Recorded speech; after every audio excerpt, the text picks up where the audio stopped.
All right, so this is 10.1.4. We're going to be looking at how we can measure variability. So, a biologist is trying to determine which sugar is more successful in growing a particular eukaryotic cell. She collected the data below. The diameter is in micrometers, which is written like that. So, here's the data for sugar W, here's the data for sugar P. It says use a calculator to complete the 5-number summary for each data set. So if we were at school, what would have happened is you would have had a partner, and one person would have taken sugar W, one would have done sugar P, you would have put it into the graphing calculator, you would have gotten your 5-number summary. I'm not going to take the time to do that. Again, if you have forgotten how to use the graphing calculator for this, you can go back and watch the second video for 10.1.3 day 1. Okay? So I'm just going to tell you what the amounts were. For W, it would have come up as 10, 34, 40, 45, and 70. And for sugar P, it is 10, 25, 40, 55, and 70. Okay, so I assume you understand this is your lower extreme, this is your lower quartile or Q1, this is your median, upper quartile or Q3, and then your upper extreme. It says calculate the mean and identify the median of both collections of data. Well, the median's very easy right here. It's 40 and it's 40. And for the mean, oh my goodness. Scratch that. It's supposed to be really easy here. I just didn't read the words on the paper. The medians are really easy, 40 and 40. Okay. And then the mean, so I assume we're all good. You know, you add up all these numbers, which actually we have it right here. The checksum is 760. And then you divide by the number of pieces of data. So if you do that, you're going to get 40 for the mean and 40 for the mean for sugar P as well. So they both have the same mean and median. But do these data sets look the same? No, not at all.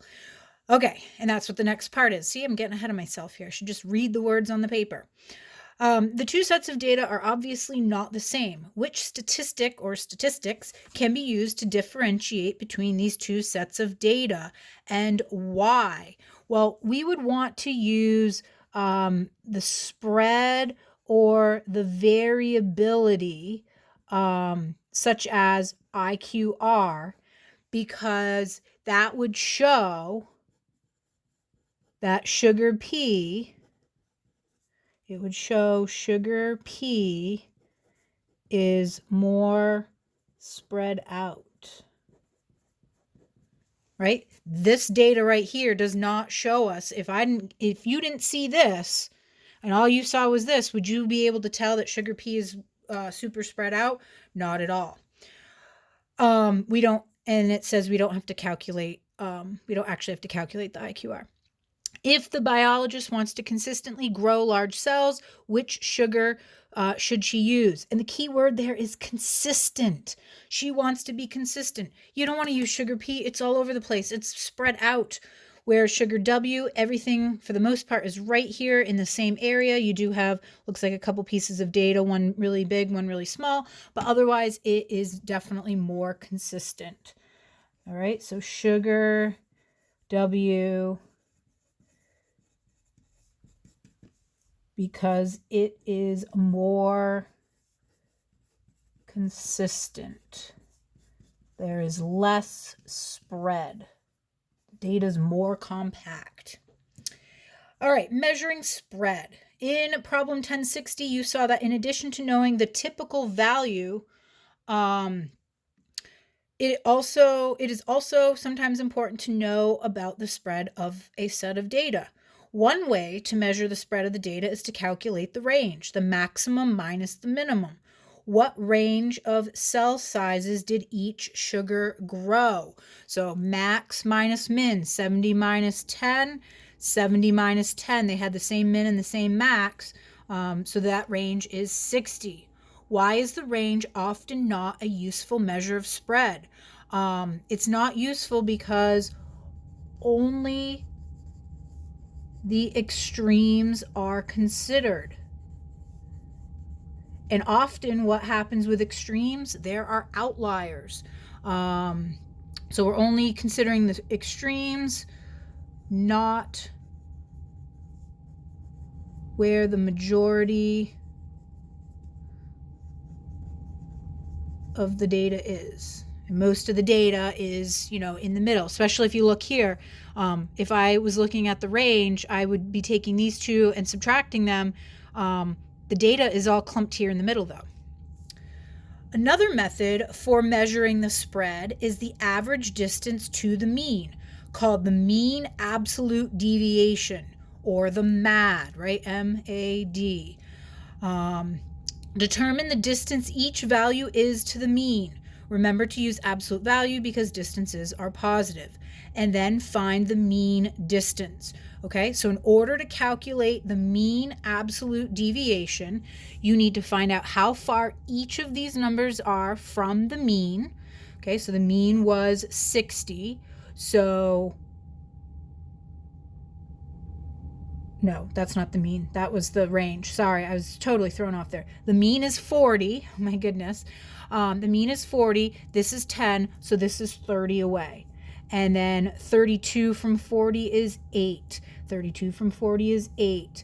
And then 6, 6, 4, 3, 1, 1, 0, 1, 2, nope, 3. This is what happens when I try to go fast. Notice all of these are positive. 30. All right, and so then to find the MAD, what you do is you take all of these numbers that we just found, you add them up and divide by the number of numbers. So you find the mean of these numbers. And so for sugar W, it comes up to about 7.05.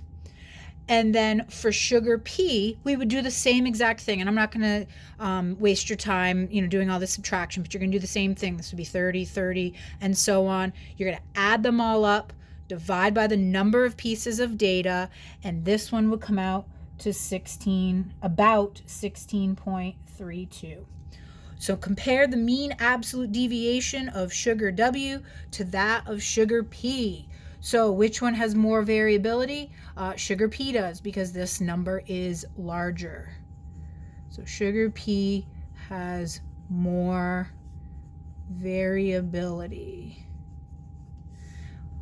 A mean absolute deviation should not be calculated if the data has outliers or is not symmetric.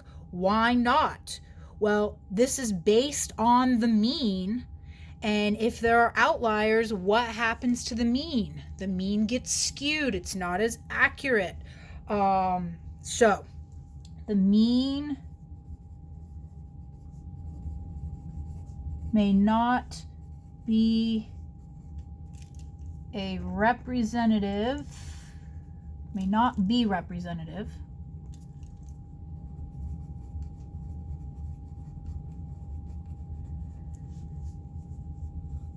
of the center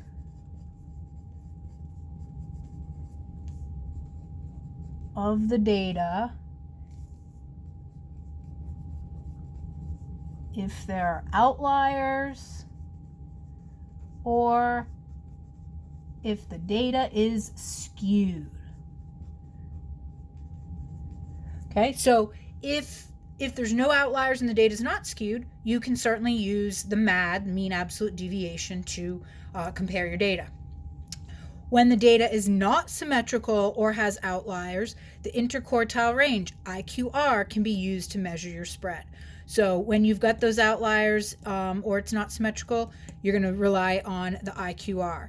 And even if there weren't outliers, you could use the IQR as well. So sugar W's IQR, 45 minus 34 is 11. 55 minus 25 for sugar P is 30. And right there, look, you can see sugar P is much more spread out. There's a bigger spread for sugar P than for sugar W. So I can compare them. Sugar P has a larger IQR, so there is more variability. Data is more spread out, which we know that. We can see that here, and now we've got the data to support it. All right, I'm gonna stop this here, and I will be back with a second video on the backside. I will be right back.